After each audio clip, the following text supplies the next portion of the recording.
O trem já tinha partido quando ele percebeu que não seria mais o mesmo homem. Não foi uma guerra, não foi diante de uma multidão, não foi um palácio. Foi numa noite fria de 1893, numa estação da África do Sul, depois de ser expulso de um vagão de primeira classe, mesmo tendo passagem válida. A humilhação não o matou, fez coisa pior, ou melhor, dependendo do ponto de vista, organizou-o. A partir dali, aquele advogado magro, tímido e ainda sem lugar no mundo começou a descobrir um tipo de força que não cabia na lógica comum do poder. Meu nome é Mário Farina e vamos ao caso. Vá até o fim, porque eu vou revelar um detalhe histórico pouco lembrado sobre Gandhi que torna sua não violência muito mais dura, mais estratégica e menos angelical do que muita gente imagina. Mohandas Karamchand Gandhi nasceu em 2 de outubro de 1869 em Porbandar, no atual estado de Gujarat, então parte da Índia sob domínio britânico.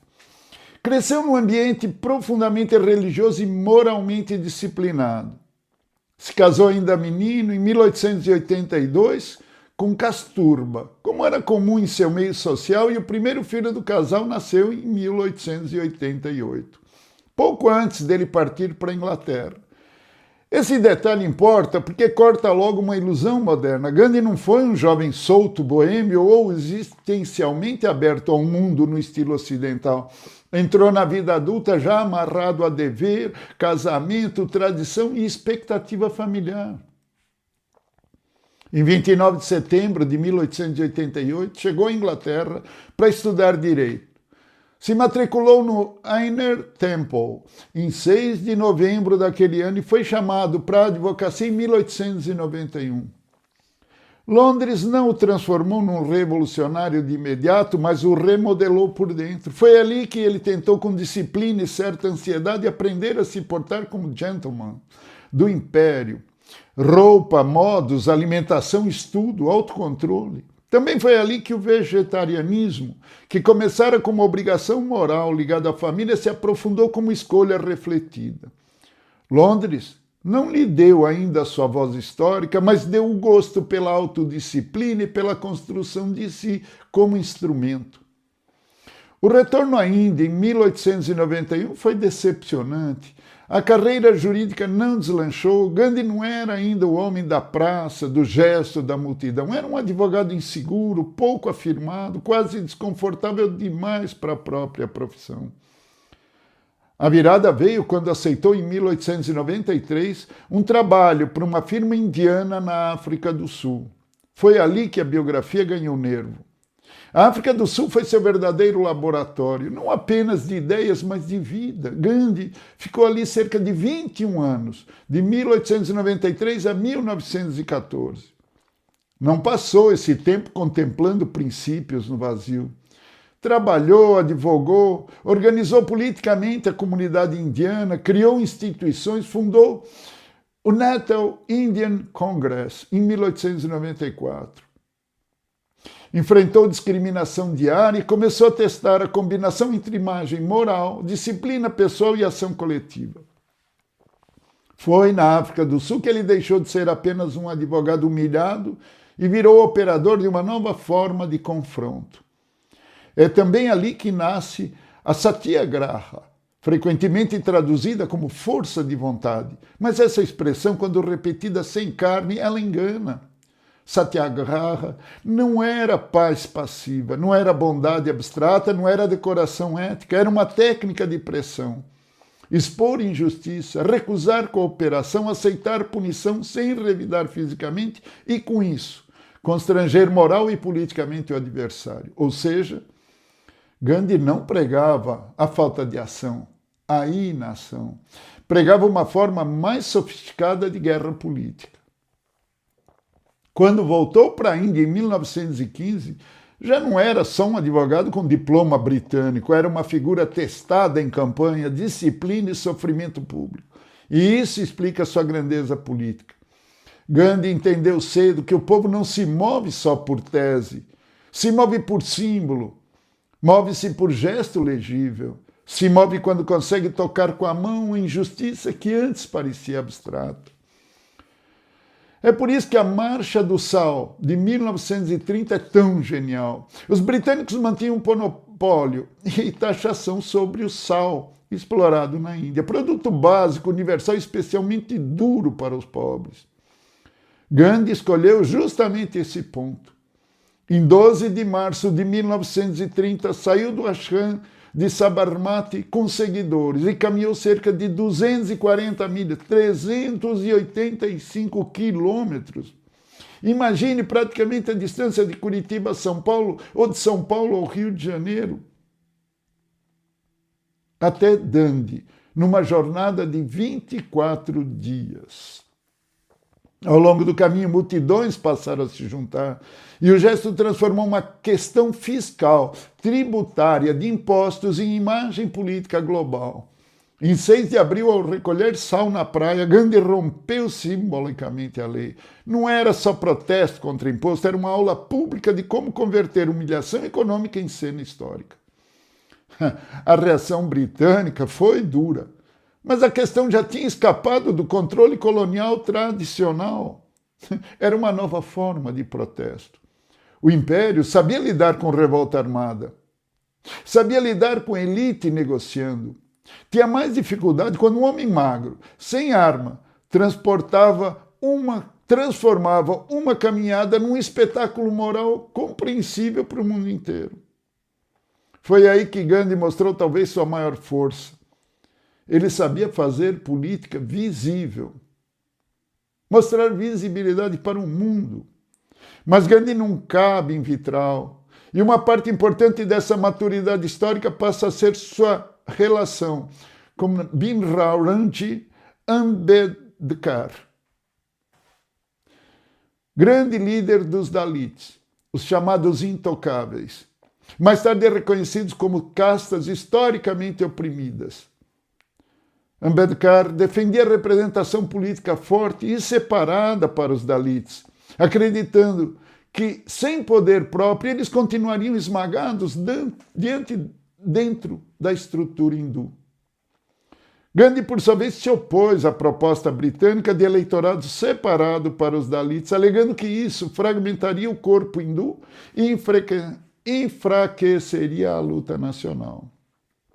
O choque culminou no Poona Pact, de 24 de setembro de 1932, depois de Gandhi iniciar um jejum extremo na prisão de Yerwada. Ambedkar cedeu a um compromisso que aumentou a representação reservada, mas sem o eleitorado separado que desejava. Isso salvou a vida de Gandhi e deixou um debate histórico até hoje. Foi um pacto necessário ou foi uma coerção moral travestida de santidade? Essa tensão é importante demais para ser apagada. Ambedkar não era figurante no drama de Gandhi, era um pensador e líder enorme que mais tarde se tornaria o principal arquiteto da Constituição da Índia independente. A divergência entre os dois mostra que Gandhi foi gigantesco, mas não incontestável. E isso faz bem para a história. O tira do altar e o devolve ao mundo real. A vida normal dos seres humanos. A Índia caminhou finalmente para a independência em 15 de agosto de 1947, mas a liberdade veio rasgada pela partição, pela divisão, que criou a Índia e o Paquistão a partir do plano associado a Lord Mountbatten e as negociações finais entre o governo britânico, o Congresso e a Liga Muçulmana. Paquistão e Índia eram todo um país só. Gandhi viu a independência, mas não a viveu como triunfo puro. A viu contaminada por massacres sectários entre hindus, muçulmanos e sikhs. Isso é decisivo. O homem que passou a vida enfrentando o império terminou seus dias tentando impedir que a liberdade nascesse afogada em sangue doméstico. Em seus últimos meses, Gandhi jejuou para conter a violência, insistiu em reconciliação e se tornou alvo de quem o via como excessivamente conciliador com os muçulmanos. Em 30 de janeiro de 1948, ao sair para uma oração em Birla House, em Nova Delhi, foi assassinado por Nathuram Godse, um extremista hindu. Essa morte fecha sua história com uma ironia terrível. Não foi o império que matou, foi a fúria interna do país que ele ajudou a libertar. Para refletir, Gandhi continua tão grande porque mostrou que o autocontrole pode ser uma forma de poder real e não só virtude privada. Ele tomou a disciplina do corpo, da comida, da roupa, da fala, do gesto e do sofrimento e transformou tudo isso em linguagem política. Não é pouca coisa. É refinamento brutal de estratégia. Mas a vida também ensina outra coisa. O homem da não-violência não viveu num jardim moral, viveu entre império, casta, religião, partição do país, jejum político, massa mobilizada e crítica pesada. É justamente por isso que continua útil. Gandhi não interessa porque ele foi puro, interessa porque ele foi eficaz. Promoveu o resultado contraditório e historicamente difícil. Ele foi eficaz, contraditório e historicamente difícil mesmo. O que quase ninguém vê nessa história. Londres não deu a Gandhi a grandeza, deu forma. Antes de ser líder, ele aprendeu a governar a si mesmo. Isso começou muito cedo, na tentativa quase obsessiva de se construir como homem disciplinado em Londres. A África do Sul foi menos fase e mais fundação. Sem aqueles 21 anos, talvez não existisse o Gandhi que a Índia conheceu. Ali ele trabalhou, organizou, apanhou, escreveu, criou rede e testou o método. O líder Ambedkar impede que Gandhi vire santo de papel. A disputa em torno do Poona Pact obriga a leitura adulta. Gandhi foi enorme, mas não resolveu tudo, nem esteve acima de crítica quando o tema era representação e justiça para os mais oprimidos. O que essa história adverte? Não transforme princípio em ornamento, não confunda paz com passividade, não imagine que força só existe no grito. E, principalmente, não adore tanto um símbolo a ponto de deixar de enxergar as pessoas que ele também tensionou ao redor. A verdade nua e crua, desavergonhada, despudorada, sem vergonha mesmo, que poucos falam. Com clareza necessária. Gandhi não era apenas um homem bom que inspirava por pureza. Ele era muito mais duro do que a versão de calendário costuma admitir.